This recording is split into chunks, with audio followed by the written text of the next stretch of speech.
Item ಯಾವುದೇ ಇರಲಿ try ಮಾಡಿ ಆಚಿ ಚಿಕನ್ ಮಸಾಲಾ. ಇದು ವಾಸ್ತವ ಪರಿಸ್ಥಿತಿ. ಬಿಜೆಪಿ ನಾಯಕರು ಆಬ್ವಿಯಸ್ಲಿ ಇದನ್ನ ವಿರೋಧ ಮಾಡ್ತಿದ್ದಾರೆ. ಯಾಕಂದ್ರೆ ಅವ್ರು ತಂದಂತ ಆದೇಶನೇ ಈಗ ರದ್ದಾಗುತ್ತೆ ಅಂತ ಅಂದಾಗ ಪ್ರಶ್ನೆ ಮಾಡ್ತಿದ್ದಾರೆ. ಇನ್ನೊಂದು ಅರ್ಥ ಆಗ್ತಾ ಇಲ್ಲ ನಮಗೆ. ಈಗ ಹಿಜಾಬ್ ಧರಿಸ್ಕೊಂಡು ಬರೋಕ್ಕೆ ಅವಕಾಶ ಇದೆ, ಬುರ್ಕಾ ಧರಿಸಂಗಿಲ್ಲ. ಯಾಕಂದ್ರೆ ನೀವು ನಿಮ್ಮ ಗುರುತಿಗೆ ಅಡ್ಡಿ ಆಗಬಾರ್ದು. ಶಾಲಾ ಕಾಲೇಜುಗಳಿಗೆ ಎಂಟ್ರಿ ಆಗುವಾಗ ನಿಮ್ಮ ಮುಖಚಹರೆ ಗೊತ್ತಾಗಬೇಕು, ನೀವೇ ಹೌದಾ ಅಲ್ವಾ ವಿದ್ಯಾರ್ಥಿ ಅಂತ. ಹಂಗಾಗಿ ಬುರ್ಕಾ ಧರಿಸಕ್ಕೆ ಅವಕಾಶ ಇಲ್ಲ, ಹಿಜಾಬ್ ಧರಿಸ್ಕೊಂಡು ಹೋಗ್ಬೋದು. ಬಿಡ್ರಿ, ಹಿಂದೂಗಳು ಕೂಡ ಕೇಸರಿ ಶಾಲ್ ಹಾಕೊಂಡು ಬರ್ತಾರೆ, ಮುಖಕ್ಕೇನು ಕಟ್ಕೊಂಡ್ ಬರಲ್ವಲ್ಲ, ಅವ್ರಿಗೂ ಅವಕಾಶ ಮಾಡ್ಕೊಡಿ. ಒಬ್ರಿಗೆ ಕೊಟ್ಟು ಇನ್ನೊಬ್ರಿಗೆ ಯಾಕೆ ಬೇಡ ಅಂತಿದ್ದೀರಿ? ಅದನ್ನ ಯಾಕೆ ಆದೇಶದಲ್ಲಿ ಉಲ್ಲೇಖ ಮಾಡಿಲ್ಲ? ಈ ಪ್ರಶ್ನೆ ಇದೆ. ಬಿಜೆಪಿ ನಾಯಕರು ಇದನ್ನೇ ಪ್ರಶ್ನೆ ಮಾಡ್ತಾ ಇರೋದು.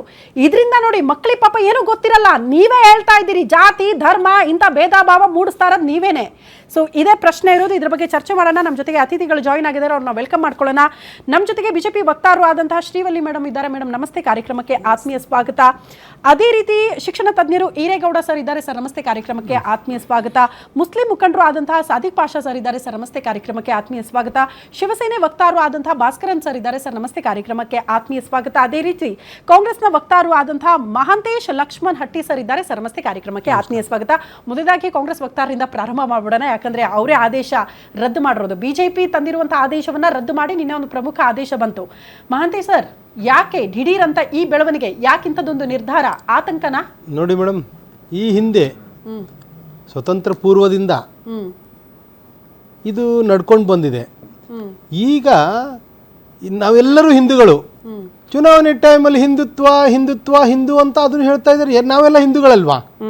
ಆದರೆ ನಾನು ಓಪನ್ ಆಗಿ ಹೇಳೋದಿಷ್ಟೇ, ರಾಜ್ಯ ಸರ್ಕಾರ ಶಾಲೆಗಳಲ್ಲಿ ವಿಶೇಷವಾಗಿ ನಾವೆಲ್ಲ ಉತ್ತರ ಕರ್ನಾಟಕದಲ್ಲಿಯೂ ಸಹ ಈ ಭಾವನೆಗಳನ್ನು ಸೃಷ್ಟಿಸಬಾರ್ದು ಅನ್ನೋ ಒಂದು ಉದ್ದೇಶ ಇದೆ. ಆದರೆ ಅವರವರ ಆರ್ಟಿಕಲ್ 19 ಸಂವಿಧಾನದ ನಿಯಮ ಅನುಸಾರ ಅವರವರು ತಮ್ಮ ಅಭಿವ್ಯಕ್ತಿ ಸ್ವಾತಂತ್ರ್ಯವನ್ನು, ಅದರ ಜೊತೆಗೆ ತಾವು ಯಾವ ಬಟ್ಟೆಗಳನ್ನು ಧರಿಸಬೇಕು, ಯಾವ ವಿಚಾರದಲ್ಲಿ ಅವರ ಸಂಸ್ಕೃತಿಯನ್ನು ವಿರೋಧಿಸುವ ಹಾಗಿಲ್ಲ. ಹಾಗಾಗಿ ಆರ್ಟಿಕಲ್ 19 ಅನ್ವಯ ಸರ್ಕಾರಗಳಾಗಿರ್ಬೋದು ಮತ್ತೊಂದಾಗೋ ತೀರ್ಮಾನವನ್ನು ಮಾಡೋದ್ರಲ್ಲಿ ಯಾವುದೇ ಅಭ್ಯಂತರ ಇಲ್ಲ. ನಾವು ಎಲ್ಲರಿಗೂ ಸಹ, ಯಾಕೆ ಈಗ ನಮ್ಮ ಮೇಡಮ್ ಅವರು ಕೊರಳಲ್ಲಿ ಮಾಲೆ ಹಾಕ್ಕೊಂಡು ಬಂದಿದ್ದಾರೆ, ಬೇಡ ಅನ್ನೋಕ್ಕಾಗಲ್ಲ. ನಾನು ಕೋಟ್ ಹಾಕ್ಕೊಂಡಿದ್ದೀನಿ, ಹಾಕೋಕೆ ಬೇಡ ಅನ್ನೋಕ್ಕಾಗಲ್ಲ. ಹಾಗಾಗಿ ನಮ್ಮ ಸಂಸ್ಕೃತಿ ಆಚಾರ ವಿಚಾರಗಳ ಮಹಂತೆ ಸರ್, ಈಗ ಅವ್ರು ಶಾಲ್ ಹಾಕೊಂಡ್ ಬಂದ್ರು, ಕೇಸರಿ ಶಾಲ್ ಹಾಕೊಂಡ್ ಬಂದ್ರು, ನೀವು ಬ್ಲೇಸರ್ ಹಾಕೊಂಡ್ ಬಂದಿದ್ರೆ ಯಾರು ಪ್ರಶ್ನೆ ಮಾಡಲ್ಲ.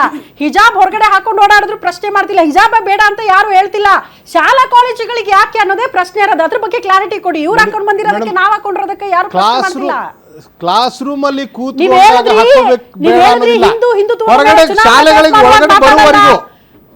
ಹಂಗಾದ್ರೆ ನೀವು ಆರಂಭಿಕ ಹಂತದಲ್ಲಿ ಅಧಿಕಾರಕ್ಕೆ ಬಂದಂಗೆ ತರಬೇಕಿತ್ತಪ್ಪ.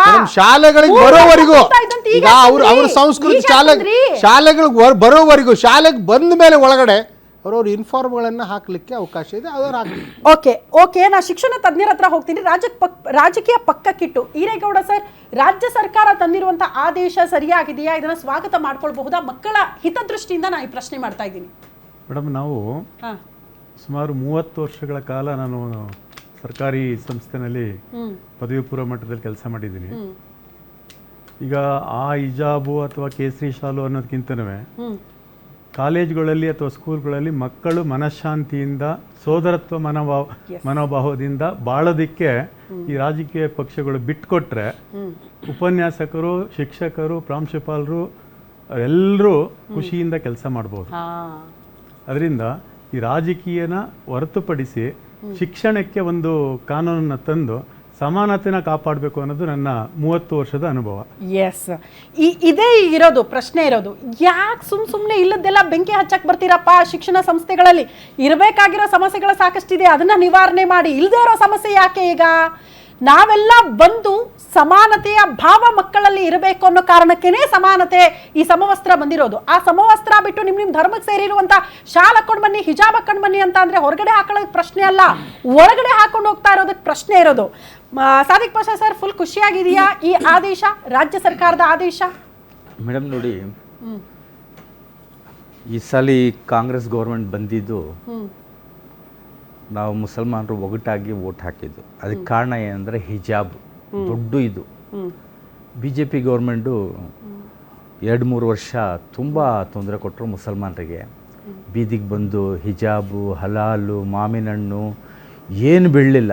ಮುಸಲ್ಮಾನರು ಯಾವುದು ಉಪಯೋಗಿಸ್ತಾರೆ ಆ ಇದ್ರವೆಲ್ಲ ಅಡ್ಡ ಬಂದು ಸಿಕ್ಕಾಪಟ್ಟೆ ಪ್ರಾಬ್ಲಮ್ ಕೊಡು. ಎಷ್ಟು ಹೆಣ್ಮಕ್ಕಳು ಕಾಲೇಜ್ ಬಿಟ್ಬಿಟ್ರು, ಸ್ಕೂಲ್ ಬಿಟ್ಬಿಟ್ರು ಹಿಜಾಬ್ಗೋಸ್ಕರ. ಆ ಥರ ನೋಡಿ, ಈಗ ನಮ್ಮ ಸಂವಿಧಾನದಲ್ಲಿ ಅವರವರು ಧರ್ಮ ಪಾಲನೆ ಮಾಡೋಕ್ಕೆ ಅವಕಾಶ ಇದೆ, ಬಾಬಾ ಸಾಹೇಬ್ ಅಂಬೇಡ್ಕರ್ ಇದು ಕೊಟ್ಟಿದ್ದಾರೆ. ಆದರೆ ನೋಡಿ ಹಿಜಾಬು ಆದರೆ ಸ್ಕೂಲ್ನಲ್ಲಿ ಫುಲ್ ಬುರ್ಖಾ ಹಾಕ್ಕೊಂಡು ಬನ್ನಿ ಕೂತ್ಕೊಳ್ಳಿ ಆ ಥರ ಏನಿಲ್ಲ. ಹಿಜಾಬ್ ಅಂದರೆ ಒಂದು ತಲೆ ಮೇಲೆ ಒಂದು ಬಟ್ಟೆ. ಈಗ ನಾನು ಟೋಪಿ ಹೆಂಗೆ ಹಾಕಿದ್ದೀನಿ ಅಷ್ಟು ಕೂದಲು ಕಾಣಿಸ್ಬಾರ್ದು, ಫೇಸ್ ತೋರಿಸ್ಬೋದು.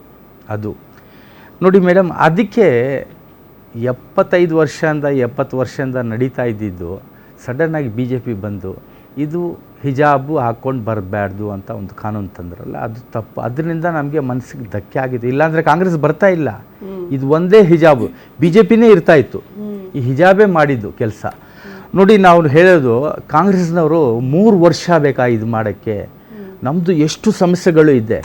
ನಾವು ನಂಬಿಕೆ ಮಾಡಿ ಈ ಸಾಲಿ ಕಾಂಗ್ರೆಸ್ ಬರಬೇಕು, ನಮ್ಮ ಮೇಲೆ ದೌರ್ಜನ್ಯ ಆಗಬಾರ್ದು, ನಮ್ಮ ಮೇಲೆ ಮುಸಲ್ಮಾನ ಮೇಲೆ ಕೇಸ್ಗಳು ಆಗಬಾರ್ದು, ಬಡವರು ಮುಸಲ್ಮಾನದು ಮನೆಗಳ ಮೇಲೆ ಬುಡೋದ್ರ ಹತ್ಬಾರ್ದು, ಇದ್ಬಾರ್ದು ಅಂತ ನಾವು ಒಂದು ಸೇಫ್ ಇದು ಮಾಡಿಕೊಂಡು ಹಾಕಿದ್ದು. ಆದರೆ ನಮ್ಮನ್ನು ದ್ರೋಹ ಮಾಡಿದ್ದಾರೆ ಕಾಂಗ್ರೆಸ್ಸು. ಫಸ್ಟು ಕೂಗ್ಲಿ ಲೇಔಟು, ಆಮೇಲೆ ತನಿಸಂದ್ರದು ಮನೆಗಳು, ಎಷ್ಟು ಮನೆಗಳು. ಈ ನೋಡಿ ನಮ್ಮ ಯೋಗಿ ಸರ್ಕಾರ ಯಾವ ಥರ ಮಾಡ್ತಾ ಇದ್ದಾರೆ ಆ ಥರ ಮಾಡಿದ್ರು ನಮ್ಮ ಮೇಲೆ ದೌರ್ಜನ್ಯ ತುಂಬ ದೊಡ್ಡ ದೌರ್ಜನ್ಯ. ನೋಡಿ ನೋಡಿ ನೋಡಿ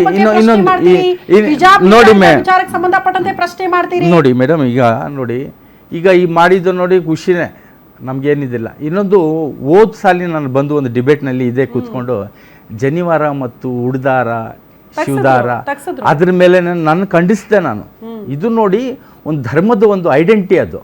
ಈಗ ನೋಡಿ, ದೇವರು ಮನುಷ್ಯಕ್ಕೆ ಮಾಡಿದ್ದಾನೆ, ಒಂದೊಂದು ಧರ್ಮ ನಾವು ಫಾಲೋ ಮಾಡ್ತಾ ಇದ್ದೀವಿ. ನಮ್ಮ ಭಾಸ್ಕರನ್ ಸರ್ ಇದ್ದಾರೆ, ತಿಲಕ ಹಾಕ್ಕೊಂಡಿದ್ದಾರೆ, ಹಿಂದೂ ಬಾಂಧವರಂತ ಮೇಡಮ್ ಇದ್ದಾರೆ. ದೇವರು ಒಂದು ಇದು ಮಾಡ್ಬೇಕಂದ್ ನೋಡಿ, ಈಗ ಒಂದು ಯಂಗ್ಸಿಸ್ ಮಾಡಿದ್ಮೇಲೆ ಒಂದು ತಿಲಕ ಇಕ್ಕಿದ ಮೇಲೆ ಹಿಂದೂ ಬೆಹನ್ ಅಂತ ಒಂದು ರೆಸ್ಪೆಕ್ಟ್ ಅದಿರುತ್ತೆ. ಅದು ತಿಲಕ ಹಾಕೊಂಡು ಬರಬಾರ್ದು, ತಾಳಿ ಹಾಕೊಂಡು ಬರಬಾರ್ದು, ಹಿಜಾಬ್ ಹಾಕೊಂಡು ಬರಬಾರ್ದು ಅಂದ್ರೆ ಅದು ತಪ್ಪು ಮೇಡಮ್. ರಾಜ್ಯಕ್ಕೆ ನೋಡಿ, ಎಜುಕೇಶನ್ ನಲ್ಲಿ ರಾಜ್ಯಕ್ಕೆ ತರಬಾರ್ದು, ಶಿಕ್ಷಣದಲ್ಲಿ ರಾಜ್ಯಕ್ಕೆ ತರಬಾರ್ದು.